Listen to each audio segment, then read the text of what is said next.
What if the one person you've been waiting for, the one with the magic key to fix your life, is the person you see in the mirror every single morning?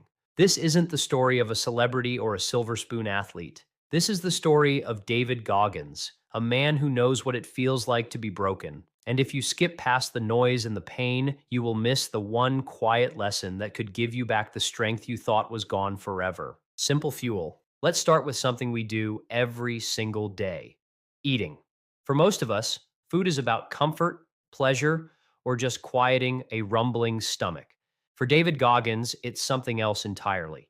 It's fuel for a war, not a war overseas, but the war against the voice inside that tells us we're too old, too tired, too weak to keep going. He doesn't count calories, he counts consequences. Every single thing he eats either builds him up or softens him. For someone over 50, that idea is a game changer. Think about your breakfast. Goggins starts his day with a small, simple bowl of plain oatmeal, maybe with a little protein mixed in. No sugar, no toppings. You might think that sounds miserable, but think about how you feel after a sugary breakfast. A quick spike, then that familiar crash an hour later, leaving you foggy and reaching for another coffee. His oatmeal delivers slow, steady energy that lasts for hours. It's not about flavor, it's about function. It's a promise to himself that he will not quit halfway through the morning. Next comes his go to for recovery: pure egg whites. As we get older, rebuilding and maintaining our muscle is not a luxury. It's essential for our mobility, our metabolism, our independence. The yolks have nutrients, absolutely, but they also have fat that can slow down digestion when all his body wants is the raw material for repair. He chooses egg whites for their pure, unadulterated protein. It's the cleanest currency for resilience.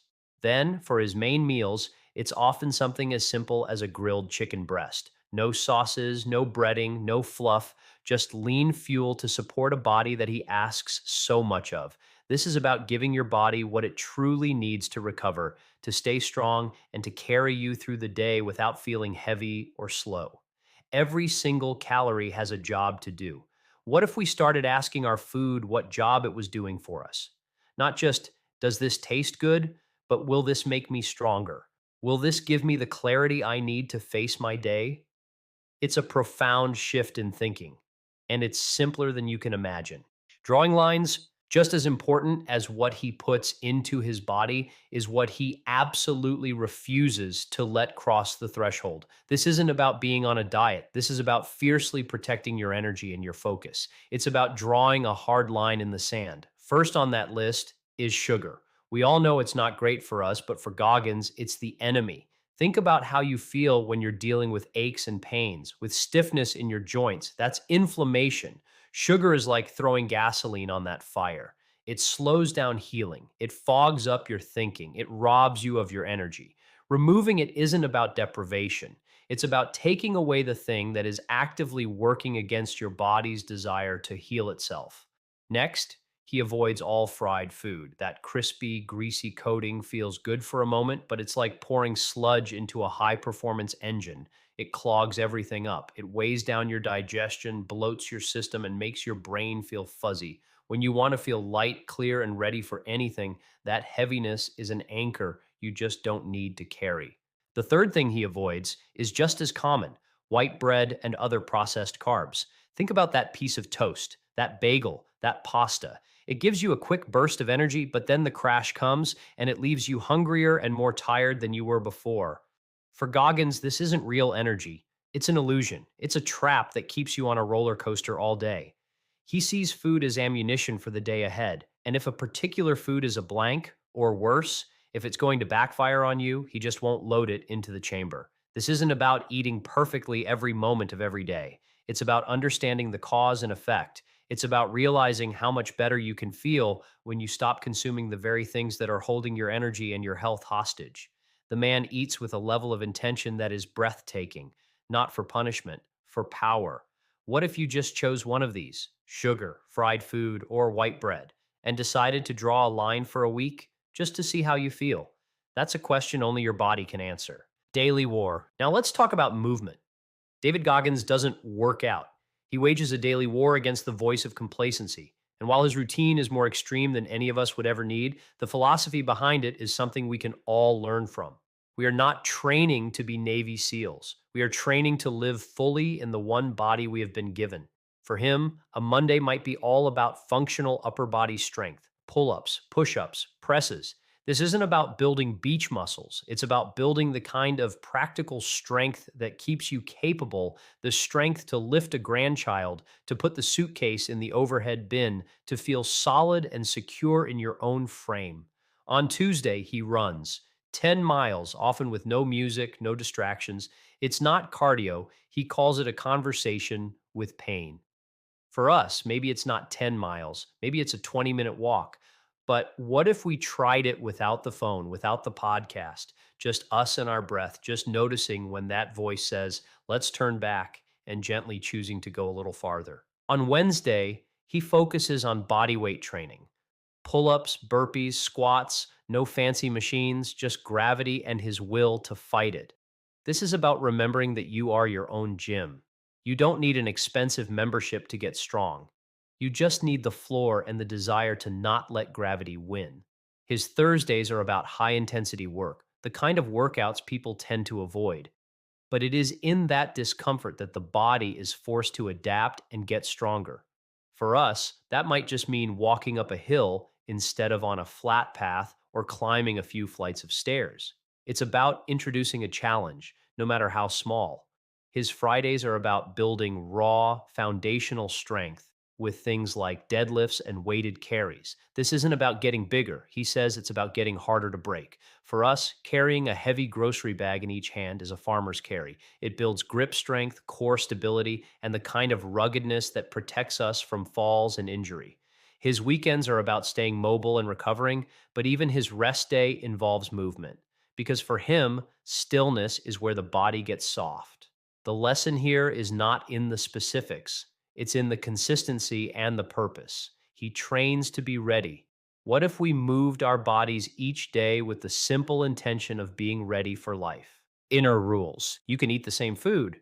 You can even try to do the workouts. But if you don't grasp this next part, none of it will ever stick. The reason David Goggins is who he is isn't because of his body. It's because of his mind. He has built a mind that is simply unshakable.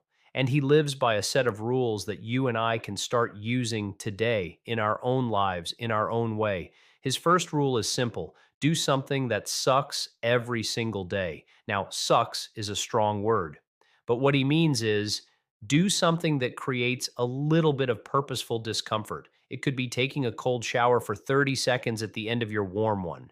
It could be doing the dishes when you're tired and want to leave them for the morning. It could be making that phone call you've been dreading. Why? Because comfort is the enemy of growth.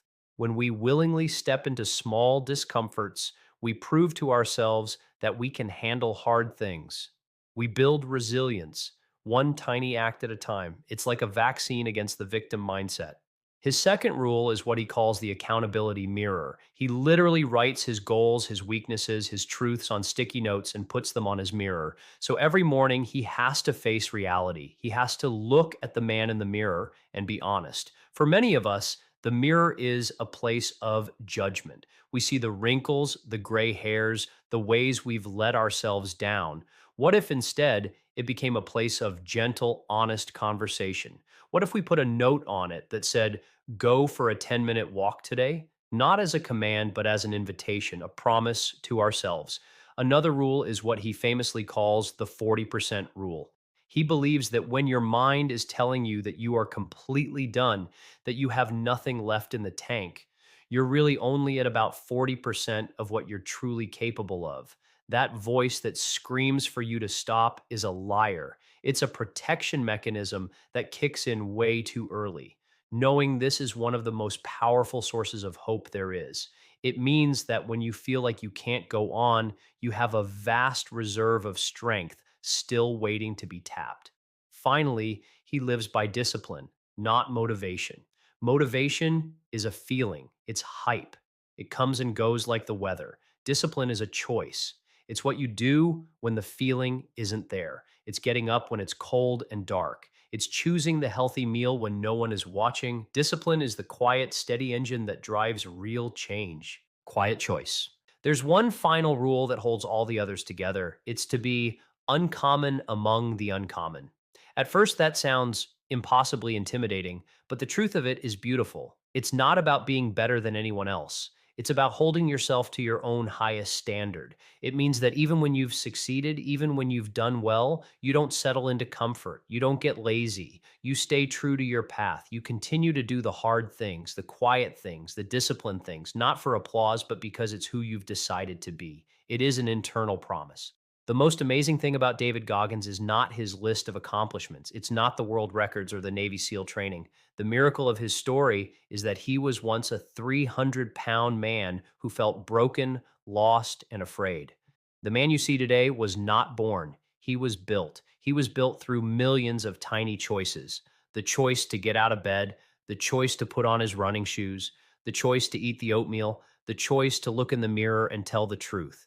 He is not a superhuman. He is the living, breathing proof that the most powerful force for change on this planet is the human will. And that same will, that same power to choose, lives inside of you. It lives inside of every single one of us. It may be quiet, it may be buried under years of doubt or pain or disappointment, but it is there. You don't have to run an ultra marathon. You don't have to do 4,000 pull ups, but you can make a choice today. You can choose to go for a 5-minute walk. You can choose to drink a glass of water instead of a soda. You can choose to face one small thing that you have been avoiding. That is where it starts. It doesn't start in glory. It starts in the quiet, humble, solitary decision to try.